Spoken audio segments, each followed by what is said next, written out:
The courtroom is supposed to be the one place where chaos doesn't exist, a room where order rules, where justice is spoken into existence by the slam of a gavel.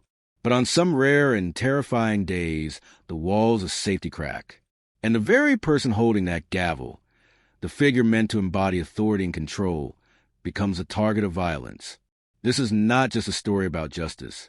It's a story about desperation, rage, and the day a judge in Las Vegas found himself fighting to survive inside his own courtroom. It was a scorching afternoon in Las Vegas, 2002. The kind of heat that baked the desert sidewalks and sent waves of mirage shimmering over the streets. Inside the Clark County Courthouse, though, the air conditioning hummed steadily, keeping the courtroom cool, calm, at least on the surface. The case had already drawn heavy media attention. Reporters filled the gallery, their pens poised. Families of both the victims and the defendants sat in tight rows, whispering prayers, clutching tissues, waiting for the sentencing to begin. And at the center of it all sat George Asselin, convicted of attempted murder. The young man had already made himself notorious during the trial. His explosive temper, his defiance of authority, his chilling lack of remorse. It all left the community on edge. Now, shackled at the defense table, he glared at the bench where Judge Jack Lehman would soon appear. His jaw was tight, his fists clenched, his eyes locked on the man who would decide his future. When Judge Lehman entered the courtroom, the room rose in silence. He was a man in his late 60s, with decades of experience. He presided over murder trials, gang cases, organized crime hearings. He thought he'd seen it all.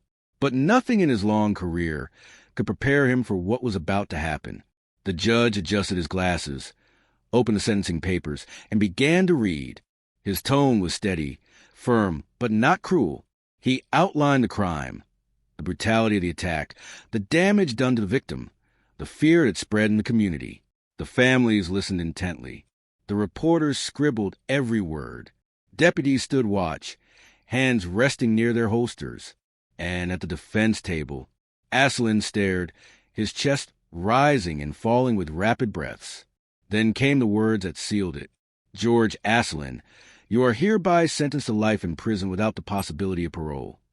The reaction was immediate. Gasps rippled through the gallery. The victim's family let out quiet sobs, holding each other tightly. The defendant's mother collapsed into tears, begging under her breath for mercy that would never come. But Asselin, his reaction was something else entirely. At first, his face froze, shock, disbelief. His lips parted. His eyes darted as if searching for an escape. Then his expression twisted. The disbelief gave way to pure, unfiltered rage. And in that moment, the courtroom stopped breathing. With a sudden, violent motion, Asselin shoved his chair back. The heavy metal legs screeched against the hardwood floor. Reporters gasped. Deputies moved in. But before anyone could react, he surged forward.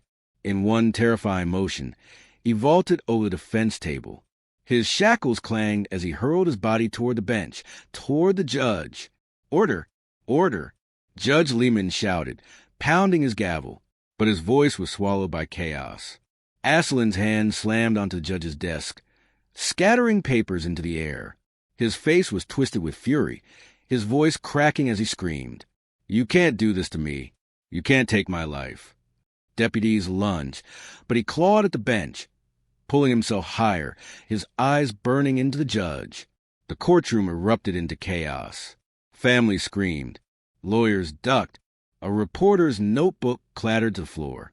And for one terrifying second, it looked as if the defendant would actually reach him. Then the deputies swarmed. One officer wrapped his arm around Asselin's waist. Another grabbed his shackled wrists. A third hooked his leg to drag him back down. But Asselin fought like a man possessed. He thrashed, he kicked, he roared with rage, spitting words at the judge. This is your fault. You'll pay for this. It took 4, then 5 deputies to force him to the ground. The wood of the defense table cracked under the weight of the struggle. Shackles banged against the floor. One deputy shouted commands. Another pressed a knee into the man's back, trying to keep him still. The gallery was frozen in shock. Some jurors who had returned to witness sentencing covered their mouths, their eyes wide with disbelief. Victims' families clung to one another, both horrified and vindicated. And Judge Lehman? He sat above it all, his robe disheveled, his papers scattered, his gavel lost somewhere under the bench. His face was pale, but his voice, when he finally spoke, was calm. "Take him away." The deputies dragged Aslan out of the courtroom, his screams echoing off the walls. "You'll regret this. You can't keep me locked up."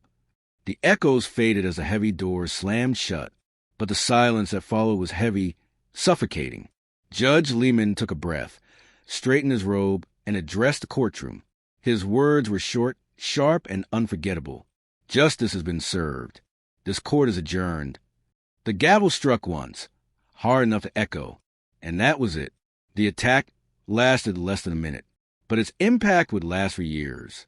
Court officials later admitted it was one of the closest calls they'd ever seen. In the weeks that followed, new security measures were rolled out. Higher benches, stronger barriers, more deputies stationed in courtrooms across the country. Because that day in Las Vegas proved a chilling truth. Even in a room designed for order, chaos can erupt in an instant. And when it does, even the most powerful figure in the courtroom, the judge, isn't safe. For Judge Jack Lehman, the scars weren't physical. They were psychological. A reminder that the gavel may symbolize authority, but it can't always stop desperation. For George Aslan, the attack sealed his fate. Alongside his life sentence, new charges were filed. Assaulting officers, attempting to attack a judge. Any sliver of hope for leniency vanished in that instant. And for everyone in that courtroom, the families, the jurors, the reporters, it was a reminder of just how fragile the line between order and chaos can be. Because in the end, this wasn't just an attack on a man in a robe. It was an attack on the very symbol of justice itself. And it left everyone who witnessed it asking the same haunting question. If even a judge isn't safe in his own courtroom, who is?